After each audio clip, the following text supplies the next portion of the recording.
Yo, yo, yo. Thanks for tuning in to the 59th episode of J Talks Crypto. And in this episode, I'm going to be doing something a little bit weird. First, I want you guys to watch this short clip. And we have what we call witless volunteers, people who can be manipulated to do our bidding without us ever paying them anything for it. But it's very good, there's no traceability. So what we do is we deploy very carefully designed talking points, memes if we can. We have a department who put a sign on their door saying PsyOps for nerds. And the idea is to steer discussions in these forums to or from particular topics where we want them. And in general, very often to disrupt consensus building that goes against our purposes. And then in this episode, I'm going to try to talk about kind of like that video in context. I'm going to try to talk about BIP119 CTV and kind of like what the fuck is going on, because right now there seems to be kind of like to give you guys a little bit of context if you have no idea of what the hell is going on. There's this developer in the Bitcoin kind of like developer community who is kind of like pushing forward one of his improvement proposals. It's like, what is BIP19? What is a BIP? BIP is a Bitcoin improvement proposal, and then it's just kind of like a formal process to get something implemented into the Bitcoin code base. So this guy's a developer, and he's trying to push through one of the changes that he's been working on for the past couple of years. And it doesn't seem like, I guess what's going on is that this is based off my very, very limited understanding of it. Understand that I'm not like a coder. I just run a node, and I'm trying to figure out, do I want to run this guy's code, or do I not want to run this guy's code? Because that's what it is. Like, I don't want to attack Bitcoin. I just want to fucking keep my money without getting wrecked, or opening up unnecessary attack vectors. But if something is actually like, like Bitcoin is programmable money. And we have to be aware of the potential attack vectors. And one of the potential attack vectors, in my opinion, is actually ossification. And, to explain what ossification is just like keeping the protocol as is, because I feel that one of the hardest ways to attack Bitcoin is to try to like figure out some sort of 0-day exploit in like on-chain or Lightning or something like that. The easiest way to attack Bitcoin would be to try to, like, and I'm stealing this from a tweet from Peter K. Todd. It's like, it would be to discourage good features from being implemented and implement bad ones. And that's a lot more subtle, and that's a lot harder to stop, because one of Bitcoin's strengths and its weaknesses is that it is hard to change. So but we are going to need some changes, So there's a fine balance, and this is one of the reasons why I kind of like in a way, my heart does go out to the big blockers, because I can see how it could have been easy to been on the wrong side of that debate, especially if you don't really understand kind of like what's going on. And I'm not so sure in my understanding of, like, the Bitcoin protocol and all that shit to tell you and record this video with confidence to tell you that, oh, this is like the definitive fucking word on the subject. I'm just like anyone else. I'm trying to figure this shit the fuck out too. So with that said, Uh, BIP119 is just like I feel like kind of like I guess what it does is it gives you like some just different features for your Bitcoin that you can't really do. Like the only thing that I came up with that was pretty easy way to explain like what you can do with it is like it kind of allows you to be more sovereign. So right now, like if you're thinking about Bitcoin wallet security, the level like zero, like -1, when you're using the fucking fake wallet, is when you keep that shit on the exchange. Like you don't even have Bitcoin. You got a fucking fake ass bootleg ass wallet. When you keep that, keep that. If you keep that shit on Cash App, you got a bootleg wallet. If you keep that shit on Swan, you got a bootleg wallet. If you keep that shit on Strike, you got a bootleg wallet. You got to keep it on something like Moon. You got to keep it on something like Phoenix. You got to keep it on something like Blue Wallet, something where you hold the keys, at least in a way of not having it on an exchange, is the only way you get to the actual like level zero. And what I call level zero is like you get your basic standard wallet. Level two is something like a hardware wallet where you have like an offline device where it's just completely like the keys are not connected to the internet and they never touch the internet. That's one of the trade-offs. That's what I would say is like the biggest difference between a mobile wallet and a hardware wallet. Mobile wallet is always online. Hardware wallet is always offline.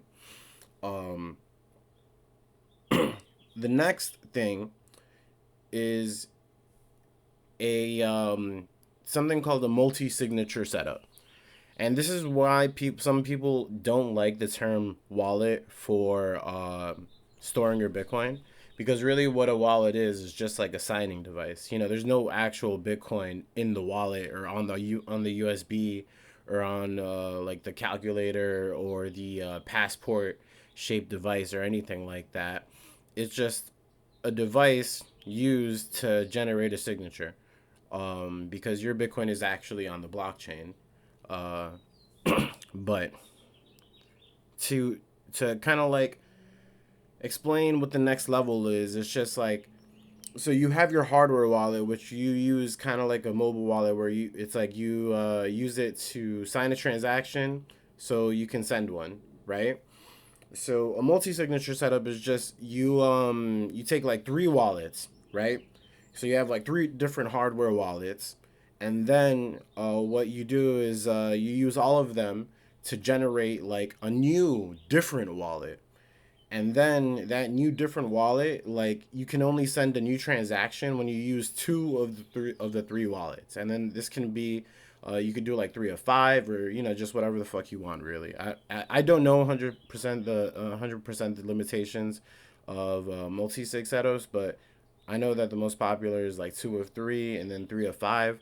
And what people do is like after that, they then create these. They physically separate the wallets and the seeds, so it's a lot harder to attack. It's like if someone invades your home, it's like, let me steal your Bitcoin. It's like, I can't really even send it to you because the other wallet is at my fucking, I don't know, it's buried in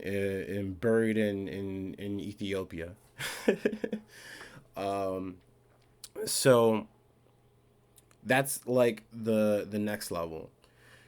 So with from what I understand it, like this can add like another level to it, because one of the issues of using or one of the drawbacks of using something like a multi-sig or a single signature is that if someone finds the 12 to 24 words, um for like using a single signature for an example, they have access to all of your funds unless you put a passphrase, right?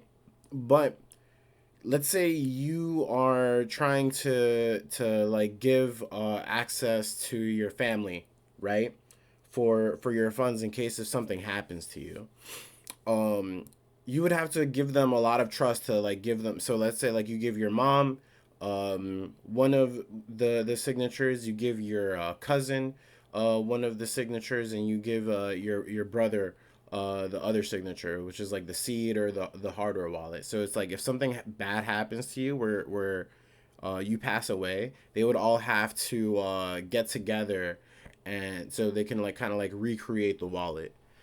Think of it kind of like if you've seen if you've seen Harry Potter, if you watch Harry Potter, where it's like you have to take Voldemort's Horcruxes and like combine them back into one soul. But the problem with this is that you are putting a lot of trust into your mom, cousin, brother, or whoever you give those keys, because if just two of them collude, they probably can't recreate the wallet. But if all three of them do, they probably can, and then they can like all take your funds. The way I understand BIP119 is that if something happens like that with one of the keys, like you have a chance to kind of like block that transaction somehow. Um, so like you can just, so that means that you can straight up just give like your mom, your girlfriend, and your brother the keys, and if they ever try to collude against you and you realize that by a certain time frame, you can block the transaction and then reroute it somewhere else, to an area where they can't collude against you, because it's like, oh, you're still alive. And then it's like if you were passed away, you wouldn't have any way of being able to stop that from happening. So that's kind of like my very, very rough explanation of what it is. And it seems that that is not what's very contentious. Like to some people, like, you know, there's always going to be people that are, I guess, not for something because like they want it to be reviewed more, and or an alternative might be a better option. But it seems that the contention is in the activation method. So what they want to do, it's like we just got this update in November called Taproot, and that shit was like, the actual update itself was not fucking contentious at all. It was just, how the hell are we gonna actually implement this thing? How are we gonna how are we gonna update the thing? And they spent years debating that. Like, how are we gonna update this damn thing?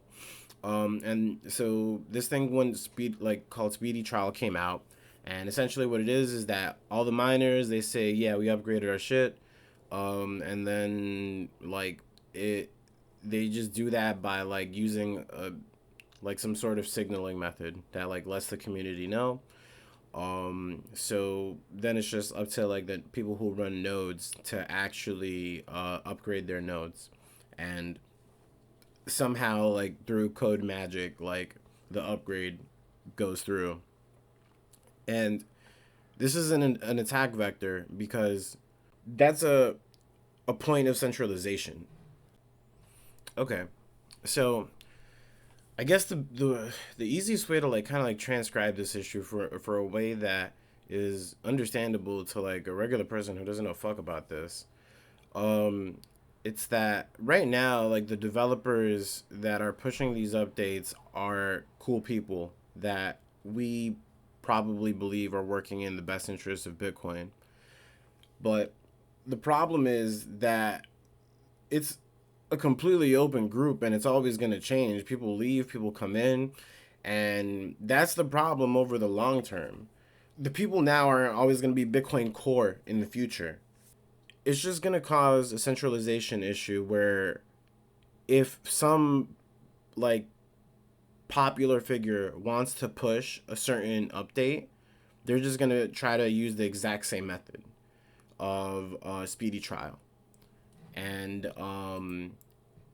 that shouldn't happen. Like, you know, like people are already talking about user resistant soft forks, because if you don't know what a soft fork is, it's an update to Bitcoin that's backwards compatible, and that's a potential issue because technically anyone right now can like push out an update using like this using a method like that. And it's just, it opens up a can of worms that is very, very difficult to articulate but it's not clear cut. Like, what do I say? Like, I think that the best course of action, honestly, is don't do shit, or just like continue to run your node if you're running a node. Um, that's the only thing that I really know how to do. Cause I don't know, man.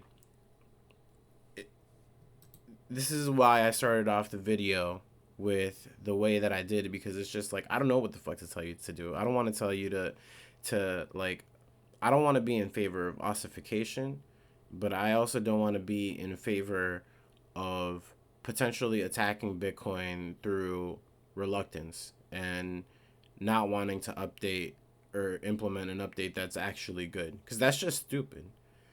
So I'm not qualified to talk about this, and this video is getting a lot longer than I wanted it to be, but it is what it is. You guys already know. Completely unscripted, raw takes. Just pretty much J Rans Crypto is the name of this channel. Anyway, this video is getting kind of long. Thanks for tuning in. Don't forget to like, comment, subscribe. You guys know I hate fucking asking, but I'm J Talks Crypto, and I'm signing off.